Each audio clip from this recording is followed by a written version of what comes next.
A'udzubillahi minasyaitonirrajim. Bismillahirrahmanirrahim. Assalamualaikum warahmatullahi wabarakatuh. Baiklah, di sini kita akan sedikit mengulas tentang tauhid. Dan yang saya sampaikan adalah tauhid secara praktis atau yang dipraktekkan, ya, bukan tauhid secara teori. Baik, bismillahirrahmanirrahim. Memulai atau starting kebaikan itu adalah dengan asma Allah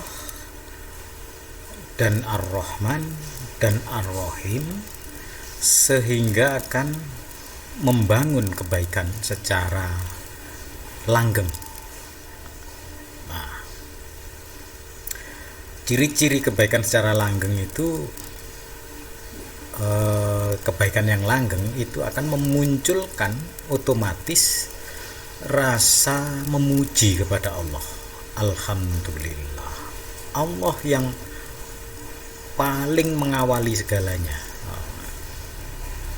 yang sangat awal, yang lama, dan Allah yang awal, dan Allah yang akhir, dan Allah yang selamanya atau yang bakok, ya.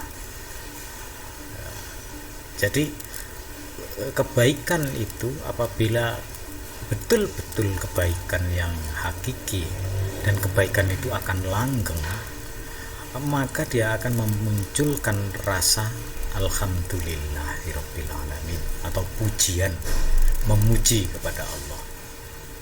Otomatis rasanya lebih dari sekedar syukur atau lebih dari sekedar menerima, tapi merasa puas, sangat puas. Nah, bagaimana memunculkan kebaikan yang hakiki, yang langgeng itu adalah dengan memulai dengan bismillahirrahmanirrahim. Nah, jadi itu mari kita praktek dulu dengan sering membaca bismillahirrahmanirrahim. Saran saya, setiap hari kita biasakan membaca bismillahirrahmanirrahim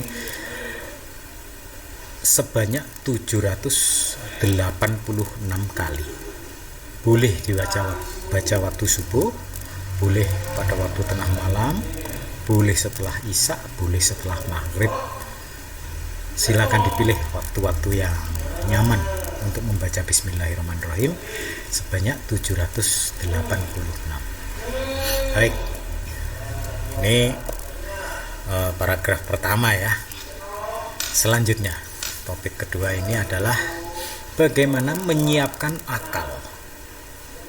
Karena tauhid ini adalah ilmu mengesahkan Allah, atau ilmu atau cara-cara atau pengetahuan bagaimana caranya kita mengikat prinsip kita supaya kita itu senantiasa berpikir, berharap, berbuat, bertindak dan lain sebagainya, itu menyadari bahwa ini sumbernya dari Allah dan tujuannya nanti juga hanya kepada Allah.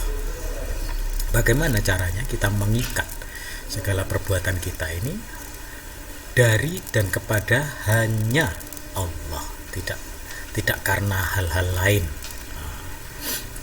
Jadi bagaimana menyadari dan membidik tujuan hanya kepada Allah. Nah, akal harus ditata.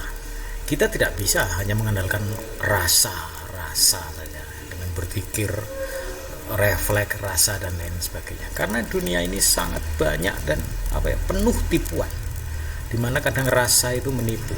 Kadang yang kita rasakan cinta, padahal itu syahwat. Kadang yang kita rasakan itu semangat, ya, padahal semangat beribadah, semangat takarrub, mendekat kepada Allah. Kenyataannya itu takjub kepada diri sendiri, atau riya, ingin pamer. Ingin pamer itu riya, dan takjub kepada diri sendiri itu ujub.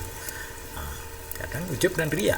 Jadi kita, kalau akal kita tidak kita berikan pemahaman, maka kita tidak bisa hanya sekedar mengandalkan rasa dan pertolongan Allah saja. Kita harus menolong diri kita sendiri karena kita diberi akal. Makanya di Al-Quran banyak ayat-ayat yang berakhiran afala taqilun. Nah, mengapa kamu tidak menggunakan akalmu? Nah, itu tadi. Makanya perintah menggunakan akal itu harus kita terima, harus kita akomodasi, harus kita sambut dengan kita mempelajari hukum akal. Yang paling dasar dari tauhid adalah hukum akli atau hukum akal. Hukum akal paling mendasar adalah 3, ya, yaitu wujud, mustahil, wajib. 1 ya, wajib atau pasti ya, pasti. Wajib itu pasti. Mustahil itu bisa dikatakan tidak mungkin atau ya mustahil. Bahasa Indonesia tidak ada mustahil, atau mungkin saya yang lupa ya. Mustahil itu lawan dari kepastian. Sangat tidak mungkin, pasti tidak mungkin. Nah, itu. Jadi wajib, mustahil, dan satu lagi ada yaitu jaiz. Jaiz itu adalah terserah, boleh ya, boleh tidak, maybe yes or maybe not ya. Maybe terserah, boleh ya. Kalau dalam zikir kita sehari-hari, jaiz itu ada di masya Allah, terserah Allah, itu sudah. Insya Allah, terserah Allah. Nah, insya Allah, masya Allah, itu terserah Allah, itu sudah. Nah, banyak hal sebetulnya yang terkandung dalam jaiz itu, seperti taubat, itu jaiz, terserah Allah. Allah mengampuni atau tidak itu ada di. Jadi Allah tidak bisa dipaksa mengampuni, juga tidak bisa dipaksa untuk tidak mengampuni. Terserah Allah. Dan Allah sangat mudah mengampuni, seperti membalik telapak tangan saja, walaupun dosa yang ada pada diri kita itu sangat berat dan sangat besar konsekuensinya. Jika Allah berkehendak, semudah membalik telapak tangan. Nah, itulah harapan bagi kaum-kaum yang melampaui batas, ada di jaiznya Allah. Makanya kita berlomba-lomba, ya semacam mencari muka lah di hadapan Allah dengan apa yang Allah ridhoi. Maksudnya Allah yang inginkan itu seperti apa. Marilah kita berlomba-lomba untuk mencari muka.